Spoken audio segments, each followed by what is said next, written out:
promise to wait, but I can't imagine spending another day with... The taxi pulled away, leaving Camila standing before the massive iron gates with nothing but a worn backpack and her grandmother's rosary clutched in her palm. The afternoon sun painted the colonial-style mansion in golden hues, making it look like something from a dream. Or perhaps a nightmare. She pressed the intercom button with trembling fingers. "Rodriguez residence, how may I help you?" The voice was crisp, professional. "I'm Camila Rodriguez. The employment agency sent me for the housemaid position." The gates swung open with a soft mechanical hum. Camila walked up the cobblestone driveway, her second-hand shoes clicking against the stones. Gardens stretched on either side, filled with roses and jasmine that perfumed the air. Everything here smelled expensive, foreign to someone who had grown up in a two-room apartment above a bakery. A woman in her 50s appeared at the entrance, her gray hair pulled back in a neat bun. She wore a simple black dress with a white apron, and her eyes held warmth despite her stern expression. "You must be Camila. I'm Rosa Martinez, head housekeeper. Come inside, dear. You look exhausted." Meeting the master of the house. The interior was breathtaking. Marble floors reflected the light from crystal chandeliers. Paintings lined the walls, each one probably worth more than Camila had earned in her entire life. Rosa led her through hallways that seemed to go on forever. "Mr. Navaro is particular about his privacy," Rosa explained as they climbed a curved staircase. "He's a good man, but he's been through much pain. His sister Diana passed away 2 years ago. She was only 19. He hasn't been the same since." Camila's heart clenched. She understood grief intimately. Her grandmother Beatriz had died just 3 months ago, leaving her alone in the world at 17. "Your room is here." Rosa opened a door to reveal a cozy space with a single bed, desk, and window overlooking the garden. "It's not fancy, but it's clean and comfortable. Dinner is at 7. Mr. Navaro likes to meet his staff personally." The dining room encounter. That evening, Camila dressed in her only nice outfit, a simple blue dress her grandmother had sewn for her 16th birthday. She found her way to the dining room, where Rosa was setting a long mahogany table. "Sit there." Rosa pointed to a chair near the head of the table. "Don't be nervous. Just answer his questions honestly." The door opened, and Julian Navaro entered. Camila's breath caught. He was tall and lean, with dark hair that fell across his forehead and eyes that seemed to carry the weight of oceans. He wore casual clothes, jeans and a white shirt, but moved with unconscious grace. Then he saw her. He stopped mid-step, his face going pale. "Diana?" The word came out as barely a whisper. "No, sir. I'm Camila Rodriguez." Julian moved closer, studying her face with an intensity that made her want to look away. But she held his gaze. His eyes were dark brown, almost black, and filled with something that looked like pain mixed with wonder. "You look exactly like her," he said softly. "My sister. The same eyes, the same hair, even the way you hold yourself." Rosa placed a gentle hand on Julian's shoulder. "Mr. Navaro, perhaps you should sit down." The promise spoken aloud. Julian sank into his chair, never taking his eyes off Camila. "How old are you?" 17, sir. I'll be 18 next year, on June 15th. Tell me about yourself." His voice was steadier now, controlled. Camila shared her story. Growing up with her grandmother after her parents died in a car accident when she was 5. Working at the bakery after school. Her grandmother's sudden heart attack 3 months ago. The need to find work to support herself through her final year of school. Julian listened without interrupting. When she finished, he was quiet for a long moment. "I want to make you an offer," he finally said. "You remind me so much of Diana. Not just your appearance, but something in your spirit." The way you speak about your grandmother, it's how Diana talked about our mother. Sir, I don't understand. I want to help you. Not just give you a job, but truly help you. Pay for your education, make sure you have everything you need. He paused, seeming to choose his words carefully. But I need to make a promise, both to you and to myself. Rosa looked concerned. Mr. Navaro, perhaps this isn't. I promise, Julian interrupted, his voice firm and clear, that I will treat you only as a guardian treats a ward. I will support you, protect you, guide you. But I will never touch you inappropriately. I will never take advantage of the power imbalance between us. And I will wait until you turn 18 before I even consider whether there could ever be anything more between us. Camila felt heat rise to her cheeks. Sir, I don't think. I'm saying this because I feel something when I look at you, Julian continued, his honesty startling. I don't know if it's because you remind me of Diana, or something else entirely. But you're 17 years old, and I'm 32. That matters. So I'm making this promise publicly, in front of Rosa, who I trust with my life. I will wait. And when you turn 18, I will ask you one simple question. What question? Camila's voice was barely audible. I will ask if there's any possibility you could see me as something other than your employer. And if the answer is no, I will respect that absolutely. You'll continue to have your job, your education, everything I promised. No strings attached. The weight of words. The room fell silent except for the ticking of an antique clock on the mantel. Rosa's eyes were wide with shock. Camila felt like the ground had shifted beneath her feet. Why are you doing this? She asked. Julian's expression softened. Because Diana never got to turn 18. She never got to finish school, fall in love, live her dreams. When I look at you, I see a second chance. Not to replace her, but to honor her memory by helping someone who deserves a better life. And if I'm being completely honest, yes, I'm attracted to you. But that's my burden to carry, not yours. You should never feel pressured or uncomfortable in this house. Camila looked at Rosa, who nodded slowly. He means every word, dear. I've known Mr. Navaro for 15 years. He's many things, but he's never been a liar. Then I accept your offer, Mr. Navaro, Camila said quietly. And I appreciate your honesty. But I can't promise anything about the future. I'm not asking you to, Julian replied with a sad smile. I'm just asking you to let me help you. Everything else, we'll figure out when you're ready. If you're ever ready. That night, lying in her new bed, Camila touched her grandmother's rosary and whispered a prayer. She had entered this mansion expecting simply to clean and cook. Instead, she had found herself at the center of something much more complicated. A promise had been made, one that would shape the next year of her life in ways she couldn't yet imagine. 3 months passed like pages turning in a book. Autumn arrived in the city, painting the mansion's gardens in shades of amber and gold. Camila settled into a routine that felt surprisingly natural. She attended her final year of high school during the day while Rosa taught her the intricacies of managing a large household in the evenings. But it was her interactions with Julian that created an unexpected rhythm in her life. The library meetings. Every evening at 8, Julian worked in his library. It was his sanctuary, filled with leather-bound books and the smell of old paper mixed with sandalwood. Initially, Camila only entered to bring him coffee and perhaps a light snack. But one evening, he noticed her lingering by the bookshelf. "Do you like reading?" he asked without looking up from his laptop.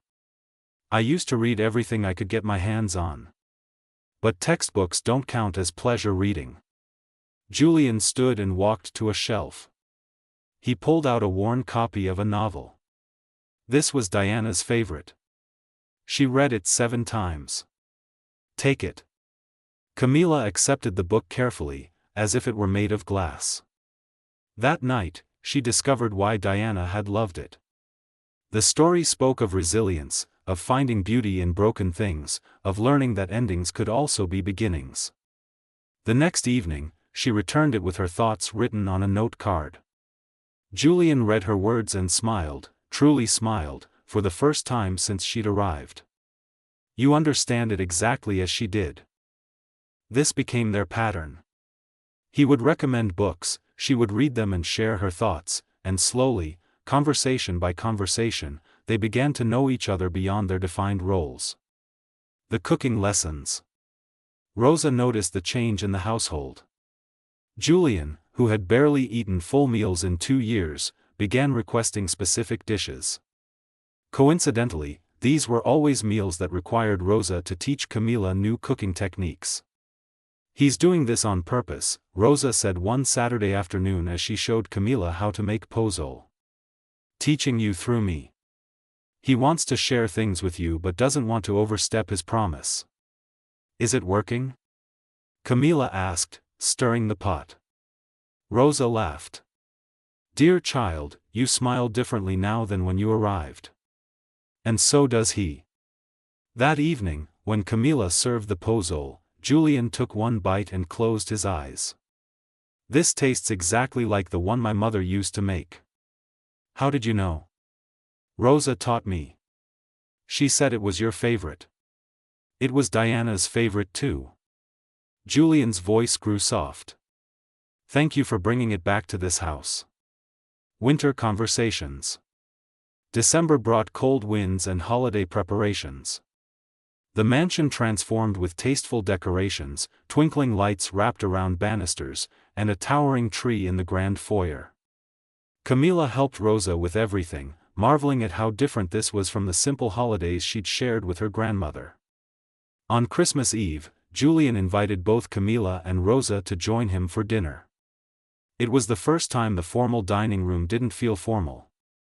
They shared stories, laughed at Rosa's jokes, and for a few hours, felt like something close to a family. After Rosa retired to bed, Julian and Camila found themselves alone by the fireplace in the sitting room. I have something for you, Julian said, handing her a wrapped box. Inside was a beautiful leather journal and an expensive pen. For your thoughts, he explained. You have a gift for seeing deeper meanings in things. You should write them down. Camila felt tears prick her eyes. This is too much. It's not nearly enough. You've brought life back to this house, Camila. You've reminded me that grief doesn't have to be the only thing that fills these rooms. She wanted to say something profound, but all that came out was, thank you for letting me stay. Thank you for being here. Julian's gaze held hers for a moment that stretched and deepened. Then he stood abruptly. Good night, Camila. Merry Christmas. Merry Christmas, Julian. It was the first time she'd used his first name. He paused at the door, his expression unreadable, then nodded and left. Spring awakening. The new year brought changes. Camila's 18th birthday approached, and everyone in the house felt the weight of Julian's promise hanging in the air like a question waiting to be asked. Julian became more distant, as if trying to give her space to think. But Camila found herself missing their evening conversations, the way his face lit up when she understood a book's deeper meaning, the rare laughter that had become less rare over the months.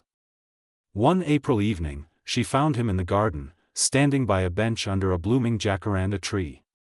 He looked troubled, his hands in his pockets, his gaze lost in the purple flowers scattered on the ground.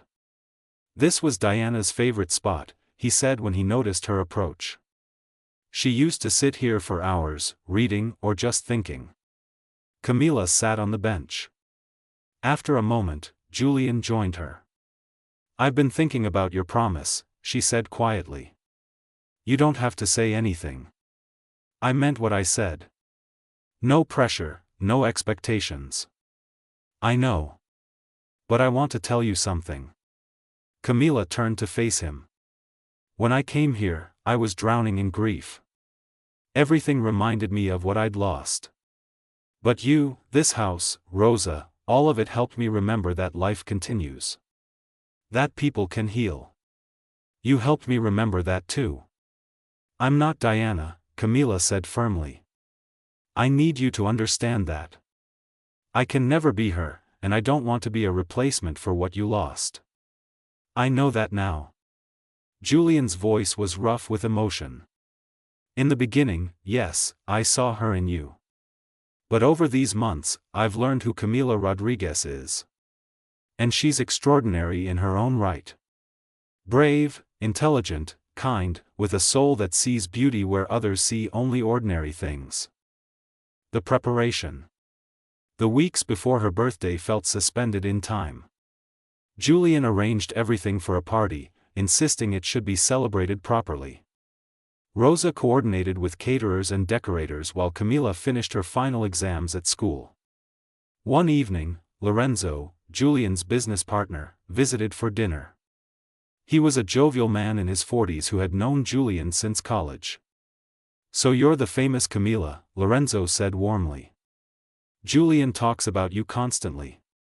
Your book insights, your cooking experiments, your observations about architecture and art. Camila felt her cheeks warm. He talks about me? More than he probably realizes, Lorenzo replied with a knowing smile. I've known this man for 20 years. I've never seen him like this. Later, as Camila helped Rosa clean up, the older woman squeezed her hand.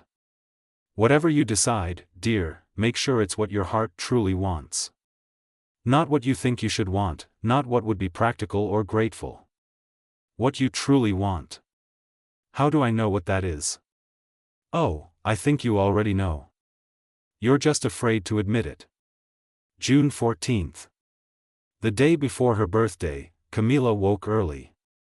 She walked through the mansion, touching the walls, remembering the frightened girl who had arrived here a year ago.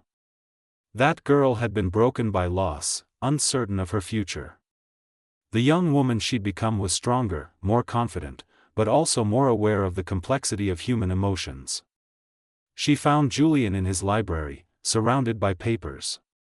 He looked up when she entered, and something in his expression made her heart skip. Tomorrow, he said simply. Tomorrow, she echoed. I want you to know, whatever you decide, nothing changes regarding your future. You'll start university in the fall, fully funded. You'll always have a place here if you want it. You'll always have my support. And if I say yes to your question? Julian stood, moving closer but maintaining a respectful distance. Then we take things slowly. We figure out what this is between us, without rushing, without pressure. We learn each other as equals, not as employer and employee, not as guardian and ward. Just as two people who care about each other. And if I say no? Then I accept it with grace, and I hope we can remain friends. Because you've become too important to me to lose entirely. Camila nodded slowly. Ask me tomorrow. After the party. When it's just us. I will. Julian's voice was barely above a whisper. Sleep well, Camila. Tomorrow is your day. That night, Camila wrote in the journal he'd given her, pouring out her confusion, her fears, her hopes. And somewhere in the writing, she found her answer. June 15th dawned bright and clear, the sky a perfect blue without a single cloud. Camila woke to find a single white rose on her breakfast tray with a note in Julian's handwriting. Today you become who you were always meant to be. Happy birthday. Rosa helped her dress in a beautiful cream-colored dress that Julian had commissioned from a local designer. It was elegant but age-appropriate, making her feel sophisticated without being uncomfortable. Her dark hair was styled in soft waves, and Rosa insisted on just a touch of makeup. You look like a princess, Rosa said, tears in her eyes. Your grandmother would be so proud. The party began at 3 in the afternoon. The garden had been transformed into something magical. White lights were strung between trees, tables covered in linen held towers of delicate pastries and savory treats, and a string quartet played softly in the background. Guests arrived, most of them people Camila had met during the year. Her school friends, Some of Julian's business associates who had grown fond of her during dinners at the mansion, Father Miguel from the parish church who had known her grandmother, and several of Rosa's family members. The unexpected announcement. Julian arrived fashionably late to his own party, dressed in a dark suit that made him look even more handsome than usual. When he entered the garden, conversations quieted. He had that effect on people, commanding attention without demanding it. He found Camila surrounded by her school friends and smiled warmly. "May I steal the birthday girl for a moment?" They walked to a small stage that had been set up near the fountain. Julian took the microphone, and the quartet fell silent.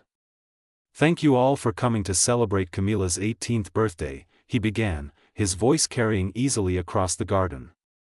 "A year ago, a frightened young girl arrived at my door, having lost everything she loved. I made her a promise that day, one that probably seemed strange to many of you." Murmurs rippled through the crowd.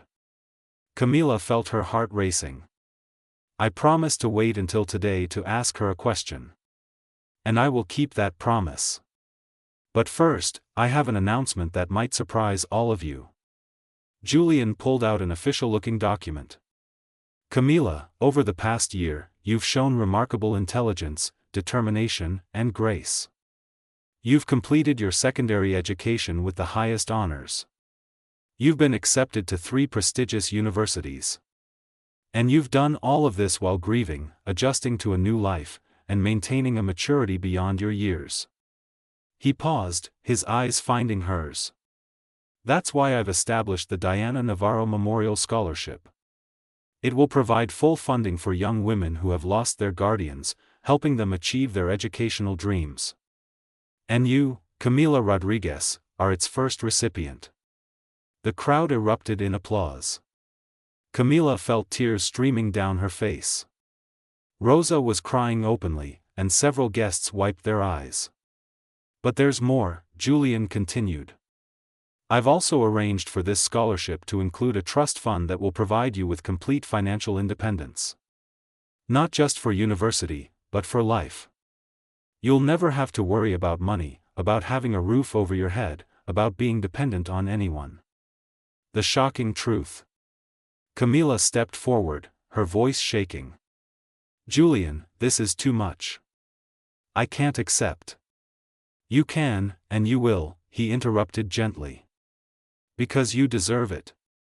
But more importantly, because I need to know that when I ask you my question, your answer is completely free. Not influenced by gratitude, not by financial need, not by any obligation whatsoever." The garden fell completely silent. Even the birds seemed to stop singing. "Everyone here knows I made a promise to wait until you were 18 to ask if there was any possibility you could see me as more than an employer or guardian. That moment has come.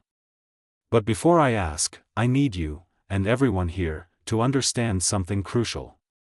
Julian set down the microphone and walked to where Camila stood. He took both her hands in his touch gentle. "I'm not going to ask that question today." Gasps echoed through the crowd. Camila stared at him in confusion. "When I made that promise, I thought I knew what I wanted. But over this year, I've realized something. You're 18 today, yes. Legally an adult. But you're also about to start university, discover who you are in the world, meet new people, have experiences that will shape the woman you'll become. Julian, I don't understand. I'm giving you freedom, Camila. Real freedom. You have your education funded, your future secured. And I'm not going to burden you with the weight of my feelings when you should be discovering your own path." Tears flowed freely down Camila's face. "But what about your promise?" The real promise revealed. Julian smiled, and there was both sadness and hope in his expression. "The real promise was never about asking you on your 18th birthday. It was about protecting you until you were ready to make your own choices. And now you are. So I'm making a new promise, here, in front of all these witnesses." He raised his voice so everyone could hear. "I promise to let you go. To let you explore the world, discover yourself, become whoever you're meant to be. I promise to remain your friend, your supporter, your champion, but nothing more. Unless, someday, when you've lived your life and know your heart completely, you come back and tell me there's something more. How long will you wait? Camila whispered. Forever, if that's what it takes. Or until you tell me you found happiness elsewhere, and then I'll celebrate that too. Julian squeezed her hands gently. You once told me you're not Diana. You're right. You're Camila Rodriguez, and she's going to do amazing things in this world. I don't want to be the reason you never discover what those things are. The crowd was absolutely silent, many people crying openly now. This wasn't the dramatic romantic gesture they'd expected. It was something deeper, more profound, more genuine. The choice made freely. Camila looked at this man who had given her everything, asked for nothing, and was now giving her the greatest gift of all, her freedom. She thought about the scared girl she'd been a year ago, the woman she was becoming, and the woman she wanted to be.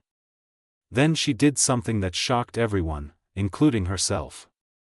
She leaned forward and kissed Julian's cheek softly. Thank you for waiting. Thank you for this gift. Thank you for seeing me as more than someone to save or protect. You were never someone who needed saving, Camila. You always had the strength. You just needed time to remember it. She stepped back and addressed the crowd, her voice stronger than she'd ever heard it. I accept this scholarship in honor of Diana Navaro, who I never met but who I feel I've come to know through the stories and love of her brother. And I accept the freedom Julian has given me. I'm going to university. I'm going to study literature and maybe become a writer. I'm going to make mistakes and learn from them. I'm going to live. And maybe, someday, if life brings us back together when the time is right, we'll both know we chose each other freely. Not out of gratitude or obligation or loneliness, but because we genuinely want to build something together. Julian nodded, his eyes bright with unshed tears. I'll be here. Whenever you're ready. If you're ever ready. New beginnings. The party continued with a lighter, more joyful atmosphere. People surrounded Camila with congratulations and hugs. Father Miguel blessed her path forward. Her school friends chattered excitedly about university and the adventures ahead. Later, as the sun set and painted the sky in shades of pink and orange, Rosa found Camila sitting alone on Diana's bench under the jacaranda tree. That was quite a speech, Rosa said, sitting beside her. Was I crazy? To turn him down? You didn't turn him down, dear. You asked for time. That's the wisest thing a young woman can do. Do you think he'll really wait? Rosa smiled. I've watched that man grieve for 2 years, convinced he'd never feel anything again. Then you walked through his door and brought him back to life. Yes, I think he'll wait. But more importantly, he's given you the gift of not having to worry about it. You're free to live your life. That evening, after all the guests had left, Camila knocked on Julian's library door. He looked up from his desk, surprised. I wanted to thank you properly, she said, entering the room. What you did today, that was the most generous thing anyone has ever done for me. You deserved it. You deserve everything good in this world. I wrote you something. She handed him her journal, open to a specific page. For you to read after I leave for university. Julian accepted it carefully. When do you leave? Next week. The scholarship includes housing, so I'll be living in the dormitory. Starting fresh. Scared? Terrified? Excited? Both. They stood there for a moment, years of unspoken emotion hanging in the air between them. Camila, Julian said softly. Whatever happens, wherever life takes you, know that meeting you changed my life. You helped me heal in ways I didn't think possible. You did the same for me. She moved closer and hugged him, a real hug, not the careful, appropriate ones they'd shared before. Thank you for letting me go. And thank you for offering to wait. Always. Epilogue, 3 years later. The bookstore was crowded for the signing event. Camilla's first novel had been published to surprising critical acclaim. It told the story of a young woman discovering herself after loss, learning that endings could be beginnings, and finding beauty in broken things. She looked up from signing a book to see a familiar face in line. Julian stood there, older, a few more